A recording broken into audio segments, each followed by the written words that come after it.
Where are you equal? What are we thinking about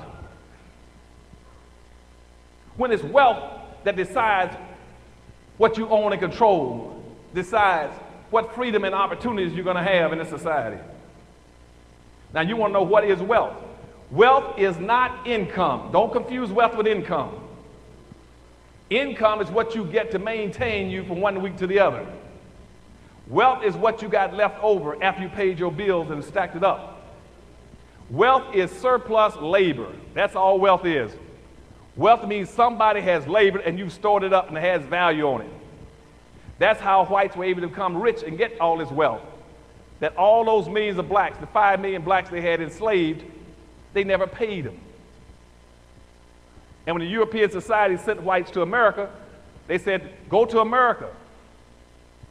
They didn't say what the lies you hear nowadays about, well, whites came to America looking for religious freedom. No white person was that stupid. No white person was getting on a ship, sailing for 4 months around the world to find some place to pray.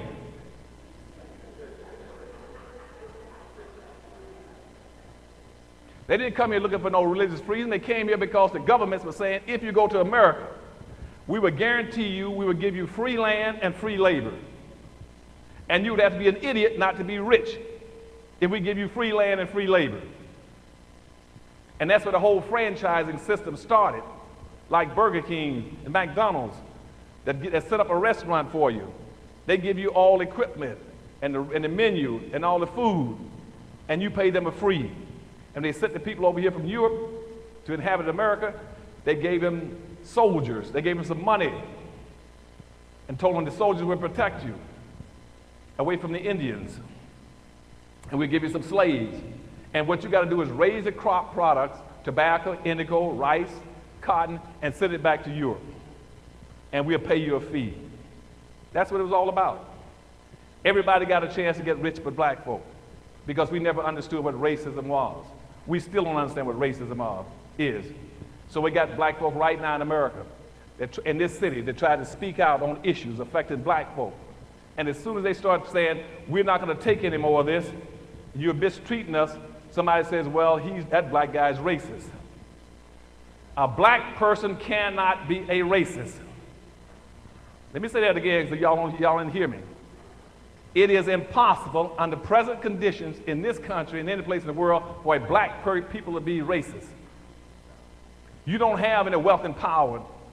You cannot control what white folks do. You cannot enslave white folk.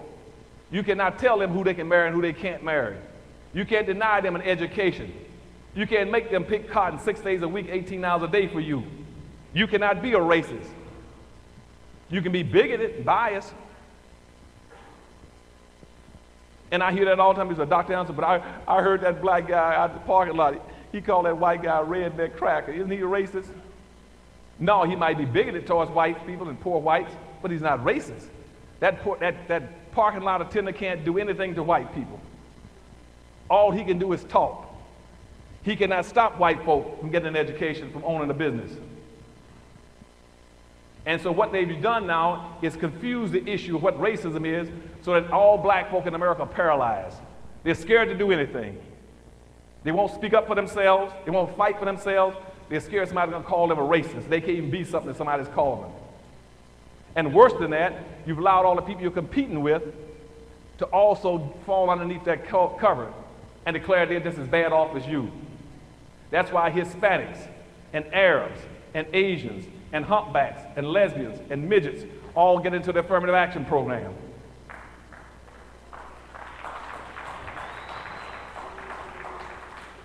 So you got to learn how to play the games. Now let's deal with some other concepts now that you understand what racism is.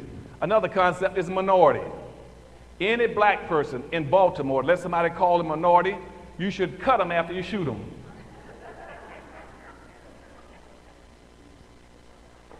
That is an insult for somebody to call you, and for you to call yourself a minority, nobody's supposed to be that stuck on stupid, unless you got a stupid license. You live in a social democracy that was set up in 1789.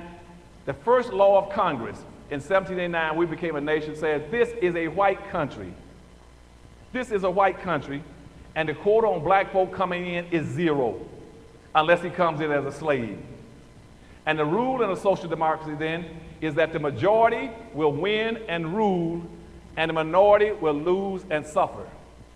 Why would you go around calling yourself a loser? I'm a loser, I'm a minority, and I'm suffering. Why would you do it? Why would you teach your children to call themselves a loser? And worse than that is in cities like Baltimore. Why would you in Baltimore be going around pushing the city to give you a minority set-aside when you make up 65% of the population of the city? You are the majority.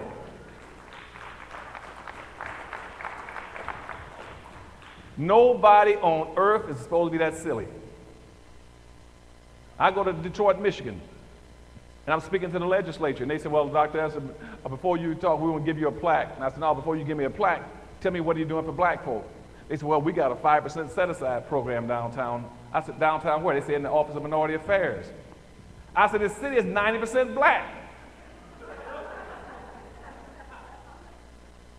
Why are you calling black folk minorities in a city where they're the majority? So, hey, somebody's elevator does not go to the second floor. Why do you keep calling yourself a minority and trying to get a minority program when you're the majority? So the one white woman on the city council said, well, Dr. Anderson, well, if you, what do you want us to do? I said, in this city, the city council needs to pass a resolution saying that in this city, black people are the majority population. Once it's pointed out that you're the majority population, then it is against the law for other people coming in to rape and rob you through the government. Whites cannot come in there and take all the resources out. It's a violation of your rights. If you've had the city council in Baltimore to pass a resolution saying in this city, in Baltimore, we are a black city. That's 65% black. We are the majority population. Same thing in Washington, D.C., where we had a 77% black population. They're giving black folk 4% of the resources. So what whites have been successful in doing is that they are the majority in the suburbs, and they're also the majority in the city, even though they don't live in there. Because black people won't stand up for their rights. And say, no, I don't want any minority programs. I am the majority. And you're supposed to develop all these resources in this city for me. I should not have to come to Baltimore and find absolutely no black businesses of any nature. Why am I? And I go to Detroit, Michigan again as an example. Detroit, Michigan is a 90% black city. They got 146 gas stations in Detroit, Michigan. 146 gas stations in Detroit, Michigan. Arabs own 141 in a black city. In the black city of Detroit, Michigan. Arabs own not only the gas stations, they own the grocery stores, party stores, liquor stores. The Koreans in Detroit, they own the barbecue restaurants, the nail shops, the wig shops, the hair products, distributorships. The East Indians in Detroit, they own the rest of the businesses. They own the Dunkin' and Donuts, the cheap motels, the check cashing services. Blacks own nothing in a city where they're the majority population. I got 1 million black folk in Detroit that owns nothing. Now, what's the impact of that? That's why in the 2000 census, the United States government declared Detroit to be the poorest city in the United States with the highest crime rate. And everybody's sitting back in the black leadership saying, oh, why are we so poor? You're poor because you're stuck on stupid. There is a direct relationship in this country between how many businesses you own and how poor you're going to be as a group. Those groups that have no businesses are going to be poor and imprisoned. It is not the government's responsibility to help you do anything. The government's responsibility and the police department's responsibility is to put you in jail and keep you out of the way. When you have a Katrina situation, which on one of my videos, I started talking about Katrina 7 to 8 years before it even happened.